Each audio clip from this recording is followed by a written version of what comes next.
Zoe was sitting. Zoe was back there.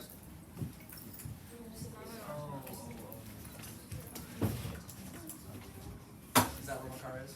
Okay. That's where Zoe was. You can just actually join that table.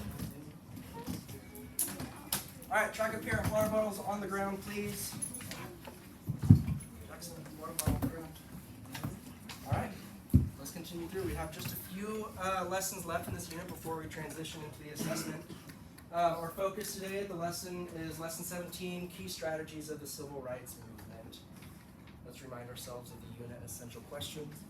Number one, we've got, did the Civil War create a more perfect union?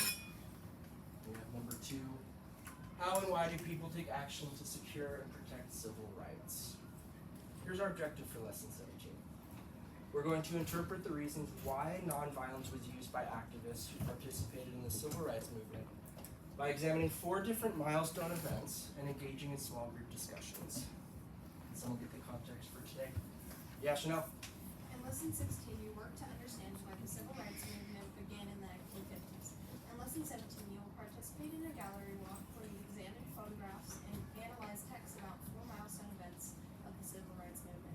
In doing so, you draw conclusions about the key strategies used by activists to secure and protect civil rights. Awesome, thank you, Chanel. So, put yourself back to yesterday. Yesterday, we considered some of the reasons why the civil rights movement began, and specifically why it began in the 1950s. What was unique about that period of time in our history? So we did that through the lens of 4 different kind of factors. These were the 4 of them. Let's recap real quick. The Double V campaign. Who had the Double V campaign and can remind us what the Double V campaign is all about? Like during World War II, they have that it was for civil rights. Like they were saying victory like for civil rights and during World War II. Yeah, 2 types of victory. Victory for the war, that's the first V against Italy and Japan and Germany. Yeah. And then what was the second V? Against for civil rights. Yeah. Black soldiers who fought in World War II said we need a second victory, victory over racial discrimination laws. Nice. How about the activism of Mamie Till? What was that about? Her son got murdered when they went on vacation, and so she was trying to go to court and get right against that, and they wouldn't allow it because she was black. So they tried to work towards that, but then they wouldn't work towards it. Yeah. And the public became outraged over the killing of her brother. So this event rose awareness for the civil rights movement. What about the Great Migration and Northern activism? What was that about? The Great Migration. I didn't have it. Yeah. A lot of black people started moving because of segregation. Yeah, where did they move out of and where did they move to? From the south to the other side, to the north. To the north and to the west, right? Yes. For greater freedoms and liberties. What was the activism about? Take a look at the sign. The sign says, "Don't buy where you can't work." What type of activism was going on in the north and the west during Great Migration? Like boycotts and stuff. Boycotts and stuff. What's a boycott? It's when you won't buy or won't use service or goods from a company. Yeah, exactly. And here you see that in action there, the boycott. Black Americans trying to convince other Black Americans to not shop at businesses where they weren't even allowed to work. And finally, Brown v. Board of Education. What was that? What was the ruling there?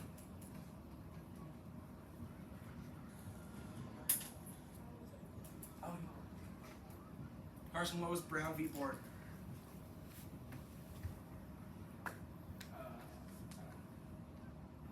It was something about education, I don't remember. It was. Yeah, it was a Supreme Court ruling.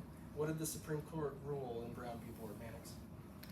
I could be really wrong. Let's hear it. But wasn't it something like equalism in the learning lab or the learning genre of what white people have and then black people, and is it kind of separated Separate, right? completely? Yeah. And What do so we? Yeah, keep going. The black people had to steal what the white people threw out or they didn't use anymore and so forth. Yes. Yes. So this one focused specifically on education. You mentioned that idea of separation, right? You had black schools and white schools. What do we call that? Segregate. We call that separation. What? Segregation. Yeah. And remember, in the late 1890s, Plessy versus Ferguson, the Supreme Court ruled separate but equal is fine. It's constitutional. Brown v. Board overturns that decision that was made in Plessy and says separate but equal is no longer constitutional. It's a violation of the 14th Amendment. So those are some ideas of why this civil rights movement launched in the 1950s. Today, we're going to be considering the second part of that question of how people took action during the civil rights movement. We're going to look at that how through the lens of our 4 components of a movement that we started this unit with. So we've got advocating, building awareness, taking legal action, and protesting. And similar to yesterday, you're going to look at 4 events. Steve, do you mind passing these out to the back rows? You're going to look at 4 events: the Montgomery bus boycott, lunch counter sit-ins, what was called the March on Washington, and then the march from Selma to Montgomery. So as you get this, get your name on it, make sure everyone gets one. The people in the front are getting a slightly different one from people in the back, so it's really important that we're clear on which one you're getting. Brandon, welcome in. You can join that table right there. So get your name on there. So we have 2 different versions coming around. Right there, Brandon. Take a look at your paper. See if you have the paper where you're going to focus on advocating and legal action, or see if you have the paper that's focusing on protesting and raising awareness. Okay? You're going to get a gallery walk collection. You're going to get a collection of images and text about those 4 different events. And as you visit each stop on the gallery walk, or as you go through each paper with your team, take turns reading the text and examining the images. As you do so, take notes to record evidence of protesting and raising awareness, if you're this group. Or, if you're the other group, take notes of where you see advocacy or taking legal action. Okay? So your group needs to have a laser focus on only your 2 components. That's all you're looking for your group. Okay? Some definitions. Henry reminded us of a boycott. Boycott is refused to buy or use the services of an organization or a business. You're also going to see what was called a sit-in. A sit-in is a form of nonviolent protest where people remain in a building or establishment where they're not supposed to be. During sit-ins, people refuse to leave and they call attention to a problem. So you're going to see examples of that type of protest, the sit-ins. Okay? Let me get these gallery blocks. Can I get my hands? Here, just, That's, what am I doing? back row. Just one stack, just like that, and then that. You get all Oh, of gotcha, those. okay. Okay, so right now, tell your group which 2 components of a movement are you looking for evidence for based on your handout?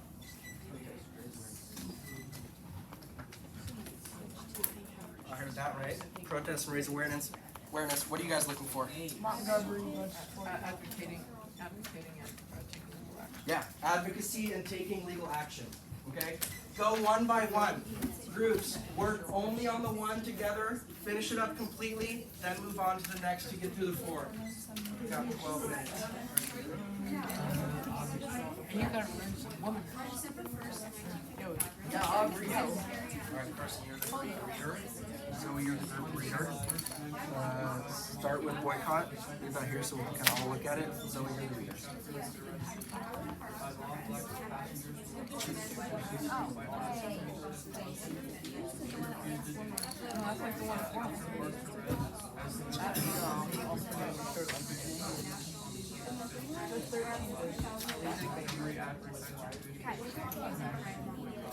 on December 1st.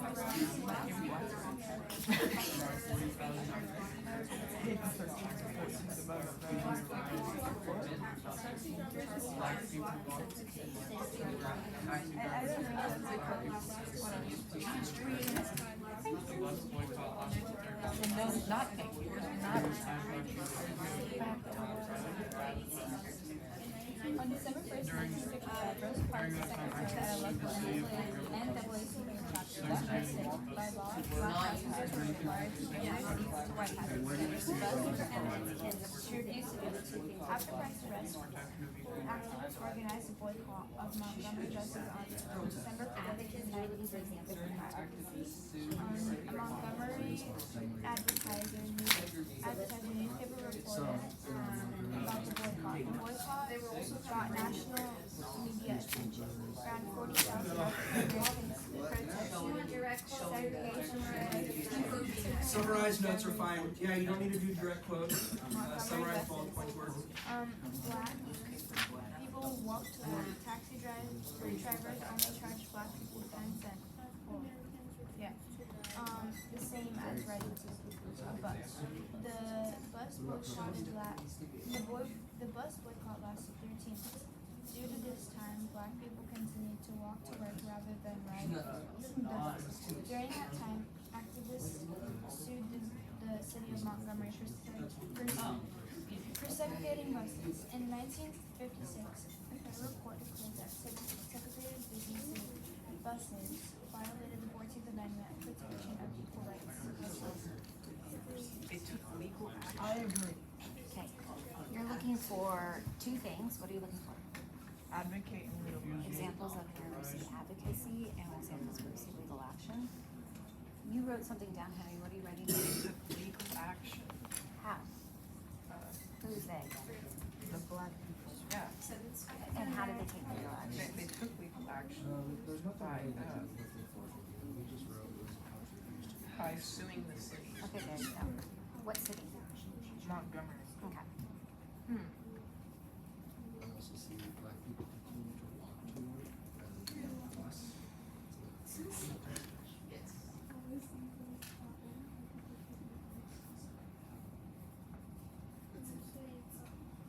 None of this is really advocated though. What is the definition of advocate? So advocate, yeah, but Speak or have. but then again, but that's like that's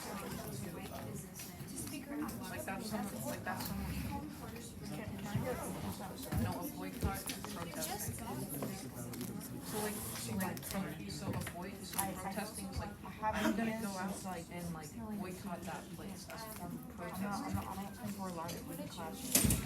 And but then like advocating would be like wearing like let's go outside and protest people right now. Yeah, but it says advocate or speak or act publicly in support of someone or something.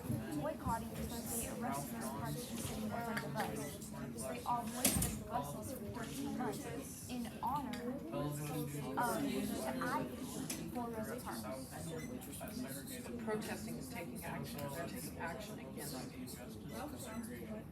Advocating would be like, oh yeah, I support black African American rights. No, Helen Keller. 55 cities. Wait, Helen Keller is the one who was yeah, have you played the Helen Keller simulator on Roblox?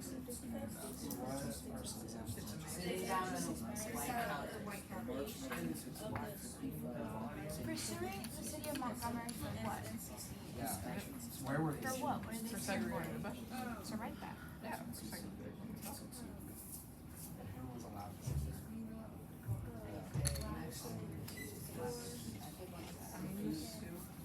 I'm gonna sue the US I'm raising awareness, says I'm not allowed to company's policies. drive. Do you wanna know something? No. So, 1 out of 5.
No, I think it's just because he wants to stay with the family.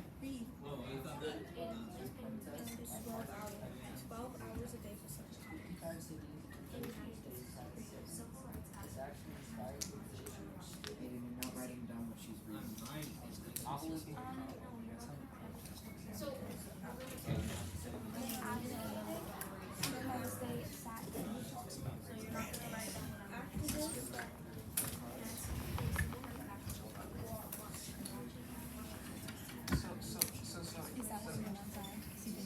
You're continuing advocating for protesting. Yeah, wait, protesting. So protesting, like you take action, like advocating would be like wearing a shirt that says, I support African American rights.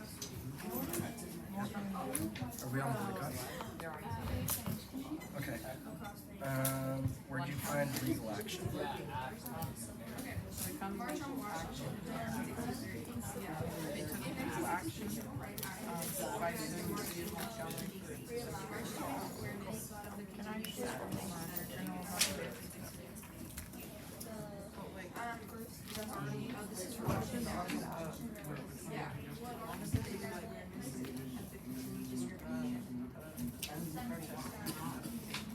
Okay. There's examples of, I think, all four in every single one. I was able to find 4 examples, but let's stay with boycott for a second. We got that example of suing the city of Montgomery. About this. It says in 1956, a federal court declared that segregated buses violated the 14th Amendment to protection of equal rights.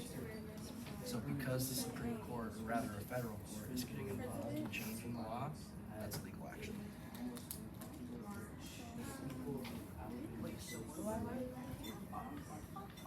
I'm writing in 1956, a federal court said that the bus policies violated the 14th Amendment.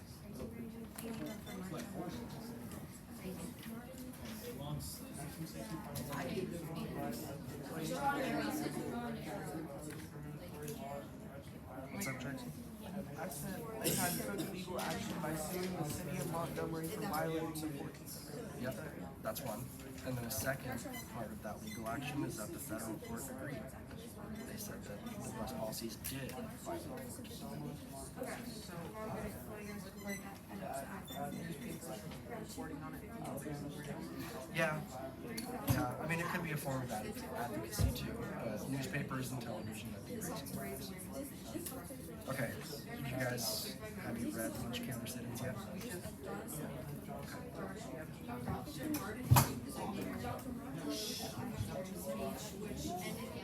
And you guys are advocating legal action. This one doesn't have any legal action. Okay, this, Henry, going with what you were saying, I would say this is advocacy because you have a newspaper owner who's specifically a white businessman. Actually, it's not a newspaper owner, but he encouraged the reporters to bring attention to it. So he, as a white man, is advocating for blacks on their behalf by going to the papers. Alright, white guys come up with blacks. I would phrase it differently. I would make it more academic. But yeah, you have this white businessman, Ralph Johns, who's advocating on behalf of black Americans.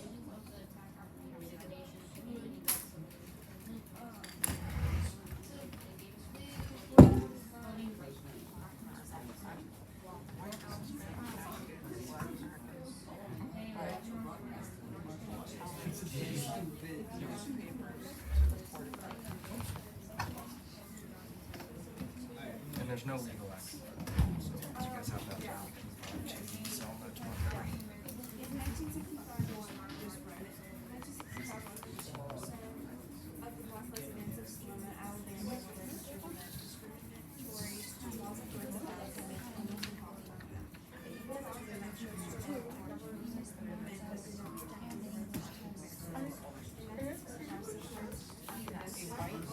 of us are done with about 3 of these stations.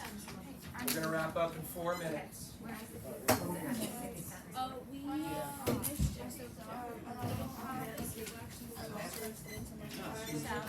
just protesters as they tried to cross the. Can you talk about how It might be one easily advocate for Black Americans. Maybe my handwriting's not bad. Telling a newspaper company to what?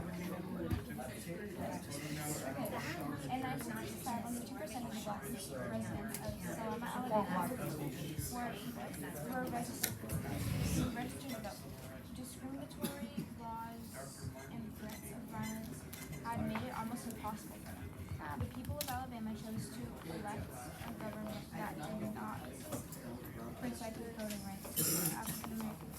In 1965, civil rights activists organized